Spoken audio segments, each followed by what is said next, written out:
There's the quote behind us is, success does not lead to happiness, but rather happiness leads to success. And maybe in the context of a term you've coined, inner engineering, you can talk about that. Happiness leads to success. It's not that success leads to happiness. I think till now what I've been saying in a way is, happiness is success. Because it's human well-being that we are working for. If I'm already well, is that not success? When people are working so hard for their well-being, if I sit here simply breathing and I'm very well, is that not success, I'm asking? So, just because I am happy, does it mean to say I won't do anything? You tell me, in your lives, all of you, when are you willing to do more? When you're very joyful, are you willing to do more? Or when you're miserable, you're willing to do more? When you're joyful, you're willing to bend backwards and do whatever is needed, isn't it? When you're miserable, can we get you going? Oh, very difficult. Miserable and depressed people, you can't get them going for smallest things, isn't it? But when you're joyful, you will not just bend forward, you will bend backwards and do whatever is needed. It's only after coming to United States I got this term, TGIF, it sounds like your company, but it's TGIF, okay. Thank God it's Friday. This means 5 days of the week you're suffering, 2 days you're going to enjoy. No, life never will work like that.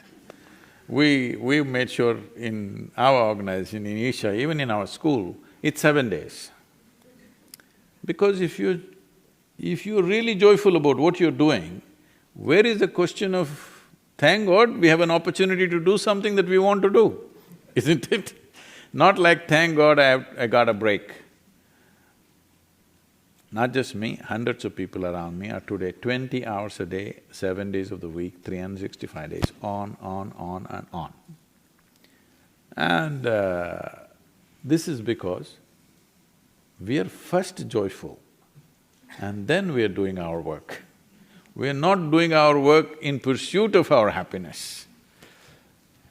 This is an expression of our joy. So the more opportunity you get, the better it is. This needs to happen to the world.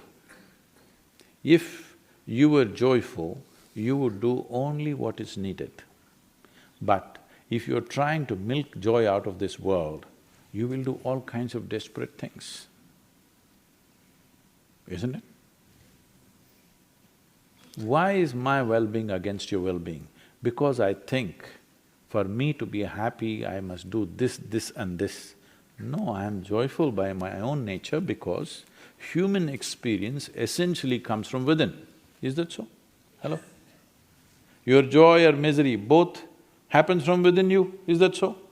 What happens from within you, at least what happens from within you, must happen the way you want it, isn't it? See, this is all human beings are seeking. They want pleasantness in their life, they want everything to be pleasant.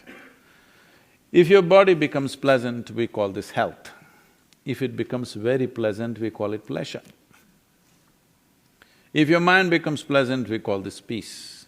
If it becomes very pleasant, we call it joy. If your emotion becomes pleasant, we call this love. If it becomes very pleasant, we call it compassion. If your very life energies become pleasant, we call this blissfulness. If it becomes very pleasant, we call it ecstasy. If the surroundings become pleasant, we call this success. It is only for making the surroundings pleasant, you need the cooperation of people around you. For all the other levels of pleasantness of body, mind, emotion and energy is entirely your business. Hello?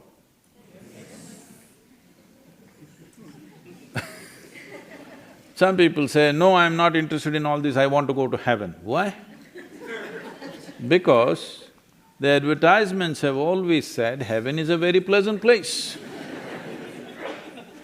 If we told you right from your childhood, God lives in heaven but it's a horrendous place, do you want to go there? No, you will pray from here only. So essentially you're looking for pleasantness, highest possible pleasantness for yourself, isn't it so? What you want for your neighbor may be debatable, but what you want for yourself is always highest level of pleasantness. To achieve this pleasantness, we are doing so much circus on the planet. To create a pleasant surroundings, we need some work. But the rest is all internal, isn't it? To keeping body, mind, emotion, energy pleasant is completely internal. So, you need to engineer this in such a way that it is naturally pleasant. There are many ways to look at it. One simple way to look at it is, all human experience has a chemical basis to it. Or in other words, this is a chemical soup. Are you a great soup or a lousy soup? That's all the question is. If you become a great soup, this feels wonderful. If everybody cooperates, we'll create something very wonderful around us. If everybody does not cooperate, you are the pleasant part of the lousy soup.